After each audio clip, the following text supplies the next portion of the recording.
Over the last 2 weeks, I've had the privilege of playing some awesome acoustic guitar with some really cool people. We all have one thing in common. We loved our G chords, our C chords, and our D chords. After a few simple ideas, the chords I was hearing sounded better and better and better as the jam went on.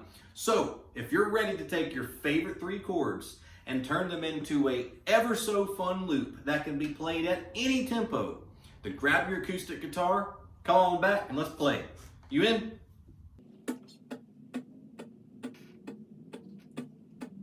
Just kidding, it's not one of those videos. It's a guitar lesson. Let's go.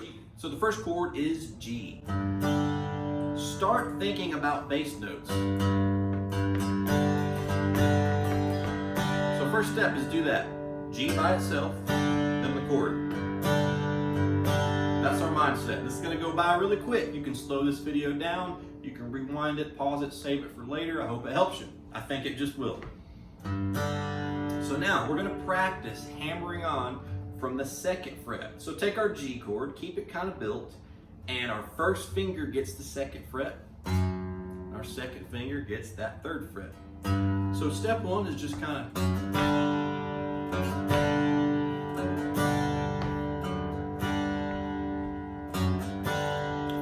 idea. So let's strum that G chord and try to match this up, everybody. You can and can and can. It's all in the practice.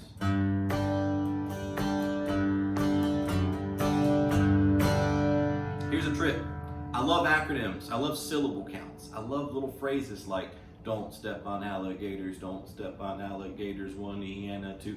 Little things like that. We can count, we can use syllables, it all adds up. So I came up one day with hey Bob. Hey Bob, that's it, that's the start. We got a 1 and a 2 E and a. I don't know what it means, but it really helps you play this little cool pattern. Hey Bob, we got a 1 and a 2 E and a. Hey Bob, we got a 1 and a 2 E and a. Hey Bob. I love it. That's a steady tempo. I'll slow it down even more.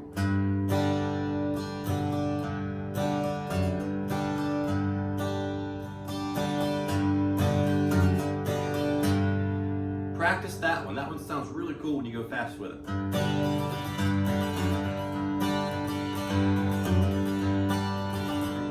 So the pattern will change, but as long as you get that part's so important.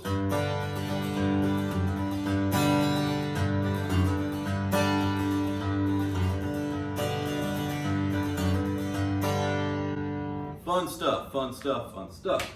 Now let's look at a C chord. Same idea, it just feels different. The E string's easy because there's nothing below it, so we can just kind of attack it. On the C chord, there's your roll, 2nd to 3rd finger, but you don't want to hit this E note. You don't want to go, whoops, I missed. That's what you want to avoid. So here's a trick. On your open chords, your thumb is more than welcome to kind of claw the top there, if you would, and it mutes that E string. That way, when I aim for the low string, I've practiced to ensure that I'm trying to hit that A string, not the E string. So the more you do this, it's all repetition. The more you do this, you'll learn how to land on that A string on command.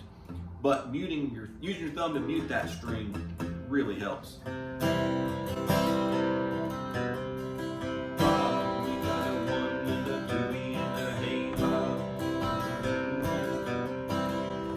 Idea. Good stuff.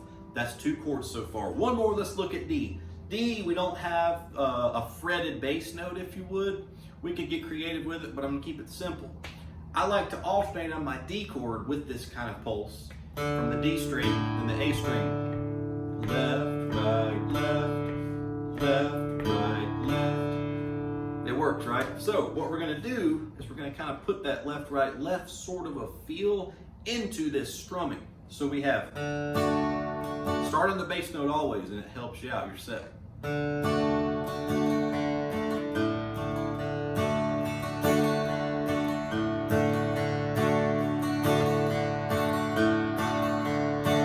You hear that in there? Da da da da da da da da, right, left, So that's something to work on. So far we haven't stitched these together, but we have a, let's go to C.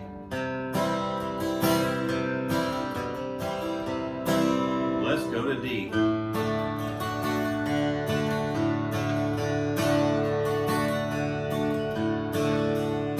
You get the idea. Awesome. Now, let's stitch these together. Here's a scenario. You want to play a little melody in between your change, but you might get out of time. I've been there. It happens. Let me help you a big way. Once you find the groove, my friends, even if it's hard to think about, you've got it.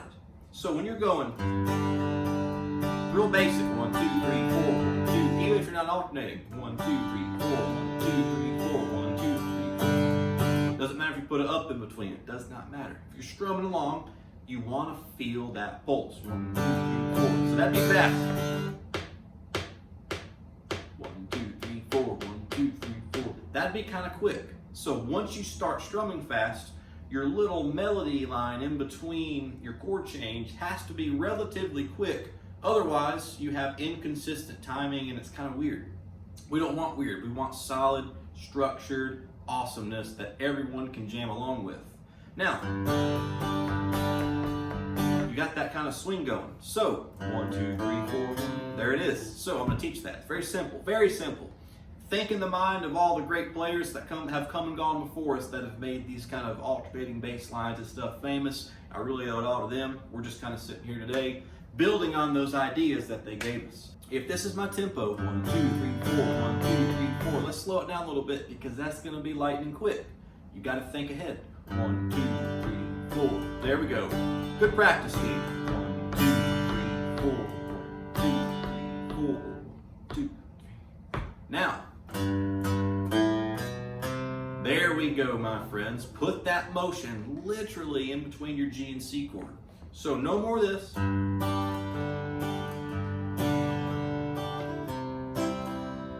See what I did there? I went straight to C. No more of that. It's okay if you do. I'm not mad at you. But level 2 says do this. 1, 2, 3, 4. 1, 2, 3, 4.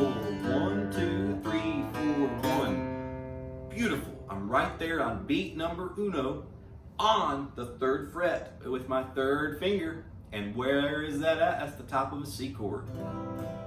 So, always keep your fingers, pro tip, close to that fretboard. They have a tendency to sometimes fly off to space as we look for our next chord. Keep them close by. Doesn't matter your rhythm. Think about that pulse. 1, 2, 3, 4. 1, 2, 3, 4. 1, 2. So I kept them close by. So the motion is 2 beats on that big E string. 1, 2, 3 is open A string. 4 is the 2nd fret. 1 again. After 4 comes 1. On 1, if you're on that C, continue the same pattern you came from G with. So let's go back to what we learned in the beginning, which is that motion. So here we go, very slow. 1 and a 2 and a 5. 2, 3, 4, hey Bob. We got a 1 and a 2 and a hey Bob. Awesome. So far we've got a couple cool things we can do with our G and C chord that instantly give those chords some movement. I like to refer to that as movement. I'm hearing the chord do some things. It's cool. So now, a common thing, you'll go to D after C or G. The idea is the same. But when you're going to that D chord, there's things you can do. When you're on C, hit that 3rd fret of the A string, that's our root, and then an open D string, and then a hammer on 2nd fret, and then open G string. Yeah, sounds great. To go right to the D. Hey, G and D are in the key. It's the 1 and the 5. So an open G string, followed by a D chord sounds great. They're all in key. If you don't know what 5s and 4s and 1s mean, we teach all of that in our channel. We have hundreds of free lessons. Click subscribe, hit that bell icon, Make sure you never miss a lesson from Stokes Music Studios. We not only teach the guitar, but we teach things in the electric guitar, the piano, the ukulele, the drums, the vocals, and piano. So check us out.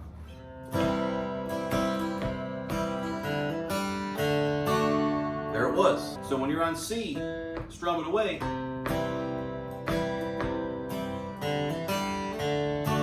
Then you're on D. That's it. There's the motion. Doesn't matter how you get there. Hit the C first. Does not matter how you get there. The sky's the limit. But the point is, we incorporate these little melodies and little hammer-ons and pull-offs into our G, C, and D chords, and we create exciting new music. So take this.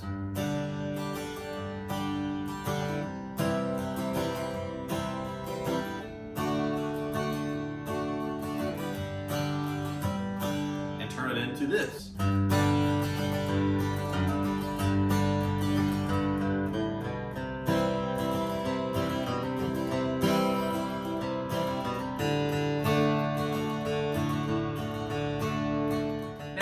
Got to end this somehow. So far we've got a great little thing, and we got to end it. How do you end it? This jam could go on for hours. That's the problem. This jam could go on for hours with your friends. We got to have a way to end it. So we're on our D chord. What a great way to come back to G instead of just landing on the G. We're going to walk back down to it like we walked up to that C and D chord earlier. So we're getting that open D string twice, 3rd fret A string, 2nd fret, bam, back home. So we got this.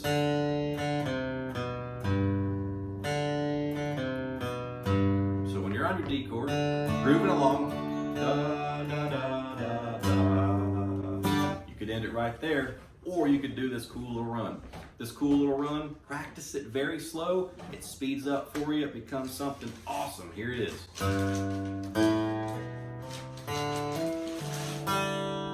you could use these 2 fingers or these 2. You want to keep a general 1 finger per fret mindset. So we're going to go.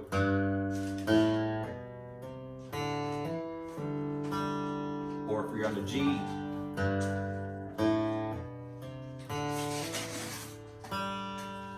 then end it however you want.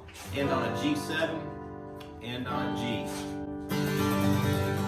I hope this lesson today helped you play the guitar and spice up your simple chords. Again, my name is Lucas. I thoroughly enjoy teaching the guitar. Hit that bell when you subscribe if you're new to the channel. You'll never miss a post from Stokes Music Studios. I love you, and I will see you in the next lesson. We're teaching you how to read music through drills like these and regular progress checks. Take a look at this sample.